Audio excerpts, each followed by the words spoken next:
At the bottom of the stairs is a world completely different from the warm woods and fresh, fragrant flowers of the main floor.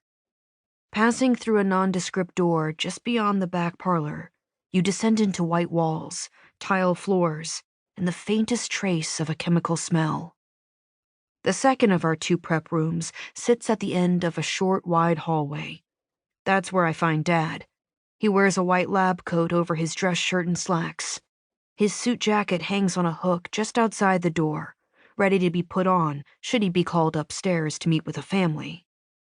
Mr. Pagoni lies on a table that looks like an oversized dentist tray. He's got to be older than 80, and he's naked except for a towel covering his private parts. But it's not weird.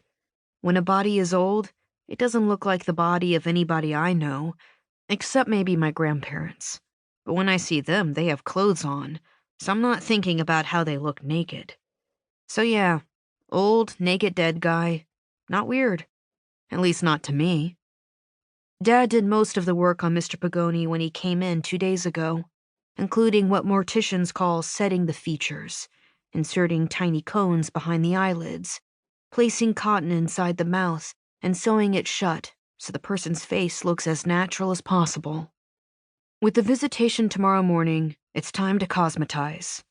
Dad whistles as he lays out vials of airbrush foundation on a tray by Mr. Pagoni's head. "Ah, sweetheart," he says when he sees me all dressed up. "Thanks for taking one for the team." I deposit the hat and coat on a chair in the corner of the room, lifting my skirt as I move in case the floor is wet. "I guess it's no good begging you to use your veto power over Mom and make Dakota do it instead." "Since when have I had veto power over your mother?" he says. "Besides, Dakota doesn't fit the tux." This, unfortunately, is true. The male version of this costume, a reproduction 1870s tuxedo with tails, was custom-made for Dad. Dad is taller than average, while Dakota is oddly petite for a guy. He would be swimming in it. "I'm going to try to get there for the barbecue." Dad holds bottles up to Mr. Pagoni's cheek, trying to match the skin tone. "That's if I can get caught up. Today turned out busier than I'd thought."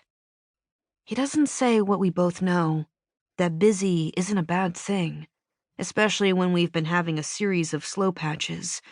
It might be awful for whoever is going through the loss of a friend or a family member, but the very nature of our work is that when other people are having the worst days of their lives, we are doing well. If I let myself think too much about what my family does, it's hard not to feel guilty, because I want the things that come with having a family that does well.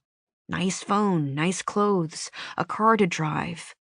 But I get to have all those things because somebody else lost someone they love. Dad says we perform a necessary service, and there's no shame in taking payment for it. I don't feel ashamed necessarily, just aware. And Dad says that's a good thing, too. "Looks like you're almost done with Mr. Pagoni," I say. "Maybe you can do the parade after all? Mrs. Keener's not going anywhere. Neither is the guy from the medical examiners." "Now see, as soon as I make a promise, the phone will ring with another death call." He tosses me a bottle. "Can you look in the drawer over there and check if we have any more of this in ivory beige? I'm pretty sure Mrs. Pagoni doesn't want Mr. Pagoni looking like he just got back from Aruba."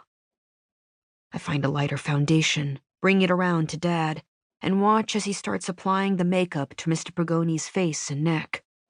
Once Mr. Pagoni has been dressed in the suit that hangs in a cleaner's bag nearby, Dad will put color on his hands as well.